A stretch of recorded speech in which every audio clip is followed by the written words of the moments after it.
तो हेलो दोस्तों, आ चुके हैं एक और नई वीडियो लेके। तो आज की इस वीडियो का टॉपिक बहुत ही ज़्यादा मस्त होने वाला है। इस टॉपिक पे के बारे में आप जान के एकदम खुश हो जाओगे। तो ये टॉपिक यूनिवर्स के अंदर जो भी मौजूद है, जैसे कि सारी गैलेक्सियाँ, स्टार, प्लेनेट एंड ब्रह्मांड में जो कुछ भी सूक्ष्म या सबसे बड़े पदार्थ मौजूद है वो सभी। अब यहाँ पे सवाल यह आता है कि ये जो कुछ भी ब्रह्मांड में मौजूद है ये आखिर आया कहाँ से।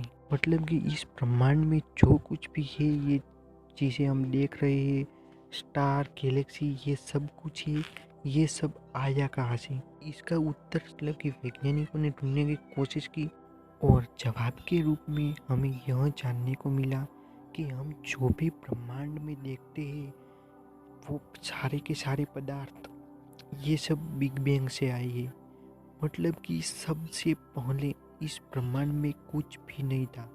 ये सिर्फ एक खाली जगह थी, जो जगह अनंत है और जिसका कोई अंत नहीं है।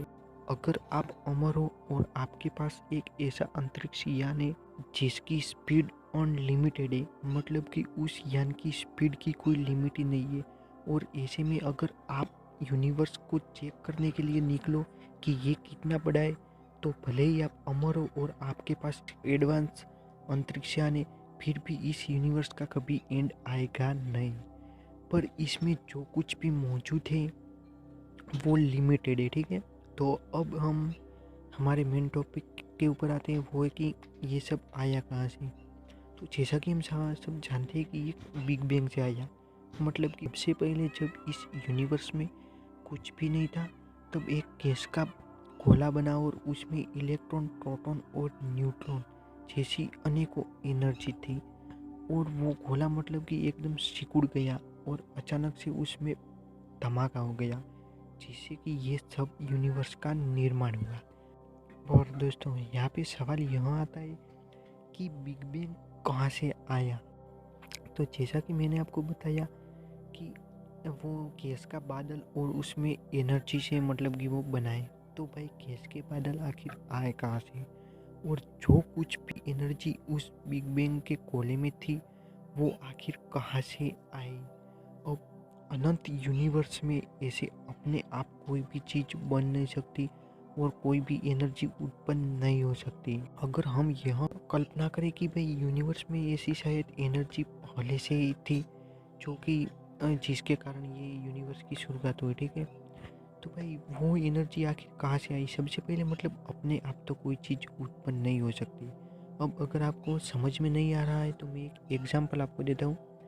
मान लो कि आप एक ऐसे कमरे में बंद हो जिसकी मतलब कि बाहर जाने का कोई दरवाज़ा नहीं है और ना ही कोई अंदर आने का, और आप पहले से ही यह जानते हो कि इस कमरे में मेरे अलावा और कोई भी नहीं है। मतलब कि उस कमरे में आपके अलावा और कोई भी पदार्थ, यहाँ तक कि रेत का एक दाना तक वहाँ पे नहीं है, और अचानक आप देखते हो कि उस कमरे में बिग बैंग हो गया और इसके कारण सारे ग्रह, गैलेक्सी और सबकी ये रचना हो गई। जैसा कि यूनिवर्स में वैसा ही उस कमरे में हो गया और वहाँ पे धरती और सब कुछ बन गया, ठीक है। तो अब आप देख रहे हो कि आपके सामने मतलब कि चीज़ों की भरमार है। ये जो चीज़ है वो है गैलेक्सी, स्टार, प्लेनेट, ये सब, ठीक है।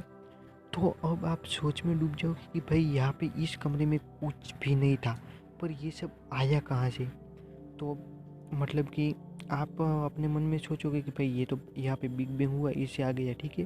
तो क्या आप संतुष्ट होंगे? नहीं, आप नहीं होंगे, क्योंकि वहाँ पे बिग बैंग हुआ कैसे, उसमें से ये सब निकला कैसे। भले ही वो सूक्ष्म एनर्जी हो, पर उस कमरे में सूक्ष्म एनर्जी कोई भी थी ही नहीं। और अगर अब बात करते हैं कि उस कमरे में सूक्ष्म एनर्जी थी, ठीक है, तो वो एनर्जी आखिर कहाँ से आई। मतलब कि कमरे में अपने आप एनर्जी उत्पन्न नहीं हो सकती, ठीक है। तो ब्रह्मांड में भी कुछ ऐसा ही हुआ है कि जब बिग बैंग हुआ, पर वो एनर्जी आखिर आई कहाँ से। अब यूनिवर्स के बाहर से तो कोई भेज नहीं सकता, क्योंकि यूनिवर्स के बाहर भी यूनिवर्स ही है। हम यूनिवर्स के बाहर निकल ही नहीं सकते, क्योंकि हम मतलब निकलेंगे तो वो भी यूनिवर्स ही है, ठीक है। तो इसके अंदर जो भी मतलब रचना हुई है वो एनर्जी आखिर कहाँ से आई। तो कुल मिला के बात ये है कि मतलब इसका उत्तर किसी के पास नहीं है।